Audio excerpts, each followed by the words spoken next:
সামুদ্রিক মাছ সংরক্ষণে চলছে ৫৮ দিনের নিষেধাজ্ঞা। এবার ভারতীয় জেলেদের সঙ্গে সমন্বয়ে এই নিষেধাজ্ঞা জারি করায় খুশি এখানকার জেলেরা। এদিকে জেলেদের খাদ্য সহায়তা প্রদানের পাশাপাশি সরকারি এই নিষেধাজ্ঞা সফল করতে তৎপর রয়েছে জেলা মৎস্য অধিদপ্তর। বিস্তারিত শুনুন প্রতিবেদনে। সামুদ্রিক মাছ সংরক্ষণ ও ইলিশের উৎপাদন বাড়াতে বঙ্গোপসাগরে মাছ ধরায় ৫৮ দিনের নিষেধাজ্ঞা শুরু হয়েছে ১৫ এপ্রিল মধ্যরাতে।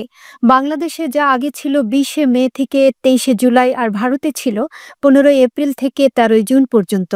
এবার ভারতের সঙ্গে সমন্বয় করে মাছ শিকারের এই নিষেধাজ্ঞা দেয়ায় খুশি এখানকার জেলেরা। এছাড়া খাদ্য সহায়তার পাশাপাশি আর্থিক সহায়তা সহ সমুদ্রের জলদস্যুতা রোধে প্রয়োজনীয় ব্যবস্থা নেয়ার দাবি জানান তারা। আমরা খুব খুশি ইন্ডিয়ার আর যেন না আসে এখানে, এই জন্য আমরা খুব খুশি। ইন্ডিয়ার মধ্যে প্রত্যেক বছর বন্ধুর মধ্যে মাছ মারিয়ে নিয়ে যেত। এখন সরকার ভারত, মায়ানমার, বাংলাদেশ অবরোধ একসাথে দেওয়া নেই, আমরা জেলেরা খুশি। চাল দিয়ে কি হবে? আমার তো ওখানে অর্থের প্রয়োজন আছে, আলু কিনতে হবে, ডাল কিনতে হবে, মরিচ কিনতে হবে। আমি টাকাটা কোথায় পাবো? এই জলদস্যু যারা আছে তাদের যে কোনো প্রকারে সাগর থেকে উচ্ছেদ করতে হবে।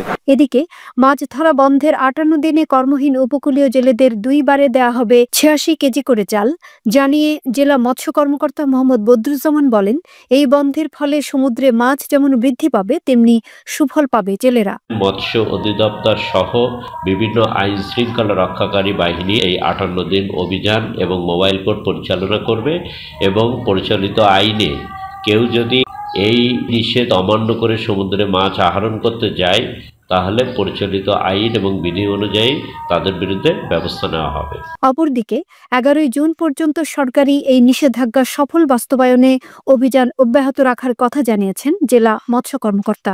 ৫৮ দিন এই ব্যান পিরিয়ডটা থাকলে সমুদ্রে যে সকল প্রজাতির মাছ তারা নির্বিঘ্নে ডিম ছাড়তে পারবে, যাতে করে ভবিষ্যতে মাছের পরিমাণ আরও সমুদ্রে বৃদ্ধি পাবে।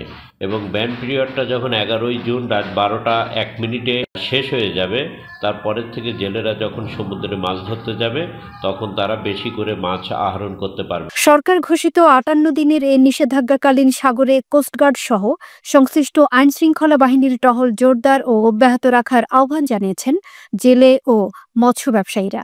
শামীম আক্তার, বাংলাদেশ বেতার, কক্সবাজার।